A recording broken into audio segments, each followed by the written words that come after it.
আছে সন্ত্ৰাসবাদী সমৰ্থন কৰা লোক এতিয়াৰে পৰা সন্ত্ৰাসবাদীক সমৰ্থন কৰি ফেসবুকত পোষ্ট দিলে আপুনিও পৰিব বিপদত কিয়নো মুখ্যমন্ত্ৰীৰ নিৰ্দেশৰ পাছতে সন্ত্ৰাসবাদক সমৰ্থন কৰা 5 জনক গ্ৰেপ্তাৰ কৰা হৈছে মুখ্যমন্ত্ৰীৰ কঠোৰ সকিয়নি সন্ত্ৰাসবাদক সমৰ্থন কৰিলে এটা সকলো বিপদত পৰিব পুনৰবাৰ জনাইছো এটা গুৰুত্বপূৰ্ণ খবৰ এই মুহূৰ্তত যেন মুখ্যমন্ত্ৰীৰ নিৰ্দেশৰ পাছতে ইতিমধ্যে সন্ত্ৰাসবাদক সমৰ্থন কৰি 5 জনক গ্ৰেপ্তাৰ কৰা হৈছে দিল্লীত সন্ত্ৰাসবাদী বিস্ফোৰণৰ পাছতে উদ্বিগ্ন মুখ্যমন্ত্ৰী দিল্লী বিস্ফোৰণৰ ফেসবুকত সমৰ্থন জনাই 5 জনক গ্ৰেপ্তাৰ দিল্লী বিস্ফোৰণত সন্ত্ৰাসবাদী কাৰ্যক সমৰ্থন কৰি গ্ৰেপ্তাৰ হল দৰঙৰ পানবাৰীৰ বাসিন্দা মতিউৰ ৰহমান নামৰ এজন লোক সামাজিক মাধ্যম যোগে সন্ত্ৰাসবাদক সমৰ্থনত মন্তব্য কৰিছিল মতিউৰে আৰু তাৰ পাছতে তেওঁ গ্ৰেপ্তাৰ কৰা হৈছে ইতিমধ্যে বহু কেইজনক চিনাক্ত কৰা হৈছে এই কথা খুদ মুখ্যমন্ত্ৰী হিমন্ত বিশ্ব শৰ্মাই প্ৰকাশ কৰিছে তেওঁ কৈছে যে অসমতো আছে সন্ত্ৰাসবাদীক সমৰ্থন কৰা লোক সন্ত্ৰাসবাদীক সমৰ্থন কৰি গ্ৰেপ্তাৰ হল বৰ্তমান 5 জনতকৈ অধিক লোক বিভিন্ন জনে সামাজিক মাধ্যমত ইমোজি দি সন্ত্ৰাসবাদীক সমৰ্থন কৰি লিখা পোষ্টৰ স্ক্ৰিনশ্বট আছে আৰক্ষীৰ হাতত ৰাজ্যৰ প্ৰান্তে প্ৰান্তে এতিয়া এনে লোকৰ বিৰুদ্ধে চলিব অভিযান এই সকলৰ হিপা বিচাৰি সম্পূৰ্ণৰূপে নিষ্ক্ৰিয় কৰাৰ সকিয়নি প্ৰদান কৰিছে মুখ্যমন্ত্ৰীয়ে এই সন্ত্ৰাসবাদীক সমৰ্থন কৰা লোকসকলৰ মাজত আছে কেইবাজনো শিক্ষিত লোক এই সকলৰ বিৰুদ্ধে কেনেদৰে অভিযান চলিব সেই কথা খুদ মুখ্যমন্ত্ৰী হিমন্ত বিশ্ব শৰ্মাই প্ৰকাশ কৰিছে লগতে কেইবাটা গুৰুত্বপূৰ্ণ মন্তব্য কৰি কৈছে যে শিক্ষিত হলে সন্ত্ৰাসবাদী নহব বুলি কোনো কথা নাই ইমান দিনে আমি কৰা ধাৰণা ভুল প্ৰমাণিত হল দিল্লীৰ বিস্ফোৰণত দিল্লীৰ ঘটনাই প্ৰমাণ কৰি দিলে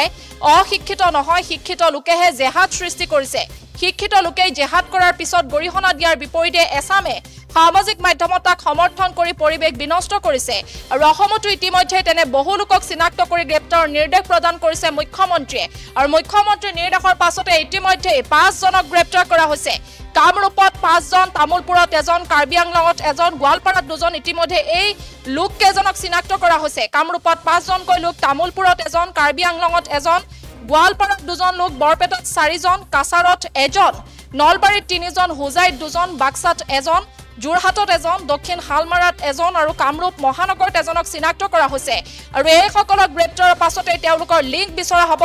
যদিহে বাংলাদেশ অথবা বাহিৰা লোকৰ লগত কোনো লিংক পালে কঠোৰ শাস্তি বিহা হ'ব আৰু এইখিনি মানুহে জাতিটোক খণ্ড বিখণ্ড কৰাৰ প্ৰচেষ্টা চলাই আছে বুলি মুখ্যমন্ত্ৰী হিমন্ত বিশ্ব শৰ্মাই উল্লেখ কৰিছে তেওঁ কৈছে যে কৰবাত যদি বুমাৰে বা কৰবাত গুলিৰে নোৱাৰিলে মাটিৰে আৰু মাটিৰে নোৱাৰিলে জুবিন ক্ষেত্ৰত গৈ চাউল দাইল নালাগে বুলি আন্দোলন কৰে ইতিমধ্যে মুখ্যমন্ত্ৰী হিমন্ত বিশ্ব শৰ্মাৰ কঠোৰ নিৰ্দেশৰ পাছতে সন্ত্ৰাসবাদীক সমৰ্থন কৰা 5 জনক গ্ৰেপ্তাৰ কৰা হৈছে দিল্লীত বোমা বিস্ফোৰণৰ ঘটনাৰ পাছতে এতিয়া উদ্বিগ্ন হৈ পৰিছে মুখ্যমন্ত্ৰী দিল্লী বিস্ফোৰণৰ ফেসবুকক সমৰ্থন জনাই 5 জনক ইতিমধ্যে গ্ৰেপ্তাৰ কৰা হৈছে তাৰে ভিতৰত এজন দৰঙৰ পানবাৰীৰ বাসিন্দা মতিউৰ ৰহমান বুলি জানিব পৰা গৈছে কিছু সময় পূৰ্বে মুখ্যমন্ত্ৰীক ভাষ্য প্ৰদান কৰিছিল সন্ত্ৰাসবাদৰ ক্ষেত্ৰত সাধাৰণতে কি ক'লে ৰাজ্যৰ মুখ্যমন্ত্ৰী হিমন্ত বিশ্ব শৰ্মাই সেই সন্দৰ্ভত মুখ্যমন্ত্ৰীৰ ভাষ্য আছে সেই ভাষ্য আমি আপোনালোকক শুনাব বিচাৰিম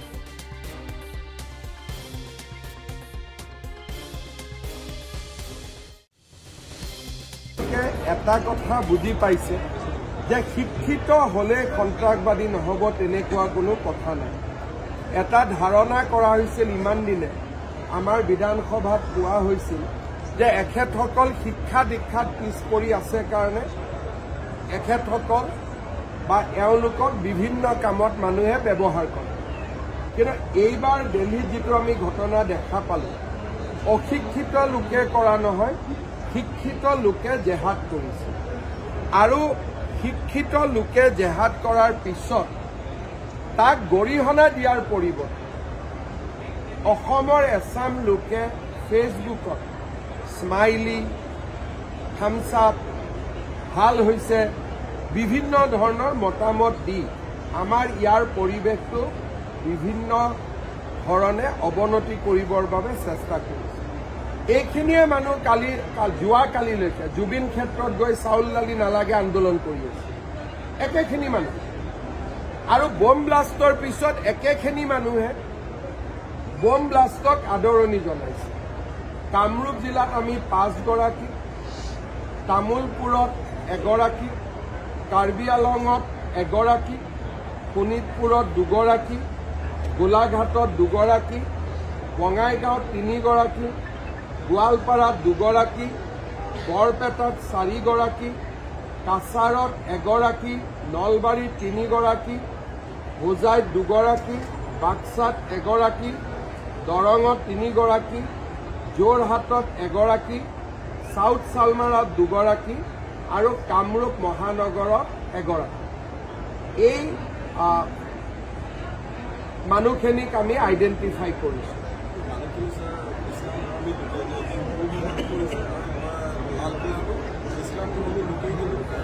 মই এইটোকে কৈছোঁ, তেওঁলোকে লালকিল্লাতো বম ব্লাষ্ট কৰিছে, পেহেলগামতো মানুহক মাৰিছে আৰু জুবিন ক্ষেত্ৰতো তেওঁলোকে চাউল দালি নালাগে বুলি কৈ আছে। মানুহবোৰ একেবোৰে য'ত যেনেকে পায় তেনেকে আমাৰ জাতিটোক খণ্ড বিখণ্ড কৰাৰ কাৰণে প্ৰচেষ্টা কৰি আছে। বমেৰে নোৱাৰিলে গুলীৰে, ক'ৰবাত গুলীৰে নোৱাৰিলে মাটিৰে, ক'ৰবাত মাটিৰে নোৱাৰিলে জুবিন ক্ষেত্ৰত গৈ চাউল দালি নালাগে বুলি আন্দোলন কৰে। এখেতসকলে এই গোটেই পৰিৱেশবিলাক ৰচনা কৰি থাকে। যোৱাকালি মই এটা কথা কৈছোঁ, আপোনালোকৰ বহুতে ফলো কৰিব পাৰিছেনে নাই। যেতিয়া জুবিন গাৰ্গৰ মৃত্যু হ'ল, দুৰ্গা পূজা আহিলে, দুৰ্গা পূজাৰ সন্মুখত প্ৰতিটো হিন্দু পৰিয়াল জুবিনৰ ফটো লগাই শ্ৰদ্ধাঞ্জলি দিছে। ৰাস আহিলে, ৰাসতো একে, লক্ষ্মী পূজা আহিলে, লক্ষ্মী পূজাতো একে। কিন্তু তেওঁলোকৰ ইস্তেমাবিলাক হৈ আছে, তাক তেওঁলোকে ধৰ্মসভা বুলি কয়। এখনো ইস্তেমা ধৰ্মসভাততো আমি জুবিন গাৰ্গৰ ফটো দেখা নাই। তাৰ মানে অসমীয়া মানুহে এটা কথা বুজি পাব লাগিব যে সন্দেহযুক্ত মানুহে জুবিনক জীয়াই নাৰাখে, জুবিনক অসমীয়াইহে জীয়াই ৰাখিব লাগিব। চাউল দালি নালাগে বুলি কোৱা মানুহে জুবিনক জীয়াই নাৰাখে। আৰু এই যিসকলে ছ'চিয়েল মিডিয়াত বম ব্লাষ্টক আদৰণি জনাইছে, তেওঁলোকক চৰকাৰে গ্ৰেপ্তাৰ কৰিব, তেওঁলোকৰ লিংকবিলাক চাব। কাৰোবাৰ যদি লিংক বাংলাদেশৰ লগত পাওঁ বা অসমৰ বাহিৰৰ কোনোবা এনেকুৱা ধৰণৰ ব্যক্তিৰ লগত পাওঁ, তেতিয়াহ'লেতো আমি আৰু টাফ একশ্যন ল'ম। এতিয়া বহুতে ভয়তে ডিলিট কৰি আছে, কিন্তু ডিলিট কৰিলেও স্ক্ৰীনশ্বটবিলাক আমাৰ লগত আছে আৰু আমি এইটো ক্ষেত্ৰত যথেষ্ট কঠোৰ ব্যৱস্থা আমি হাতত ল'ম। অসমত আমি বহুত ডিফিকাল্ট চিটুৱেশ্যনত আছোঁ। আমাৰ মাজত সোমাই যাব পাৰে আৰু যিকোনো কাম কৰিব পাৰে, কাৰণ ইয়াতে তেওঁলোকৰ পাৰ্চেণ্টেজ বহুত বেছি। গতিকে অসম বহু দিনলৈ সাৱধান হৈ থাকিব লাগিব আৰু আমাৰ ইয়াত যেতিয়া হ'ব তেতিয়া ডাঙৰকৈয়ে হ'ব। এৰেষ্ট কৰিবৰ কাৰণে মই ইনষ্ট্ৰাকশ্যন দিছোঁ যে যাক যাক এনেকুৱা ধৰণে সন্ত্ৰাসবাদীক সমৰ্থন কৰিছে তেওঁলোকক মই গ্ৰেপ্তাৰ কৰিবৰ কাৰণে নিৰ্দেশ দিছোঁ। তাৰ মাজত যদি কোনোবা নাবালক আছে বা কোনোবাই নাজানি কৰিছিলে তেনেকুৱাও থাকে মানুহ, বা কোনোবাই কাৰোবাৰ মোবাইলটো লৈ বেলেগ এজনে নিজৰ মোবাইলৰ পৰা কৰোৱাই দিয়ে। গতিকে ধৰক মোৰ মোবাইল আছে, মোৰ মোবাইলটো লৈ কোনোবাই কৰি দিলে, গতিকে আমি কোনোবাজনক ধৰিব লাগিব। সেইকাৰণে আমি নিৰ্দোষীক নধৰোঁ, দোষীক আমি ধৰিমো, শাস্তি দিম। যিকোনো খবৰৰ বাবে যোগাযোগ কৰক 7099017330 লগতে 7099017110 নম্বৰত।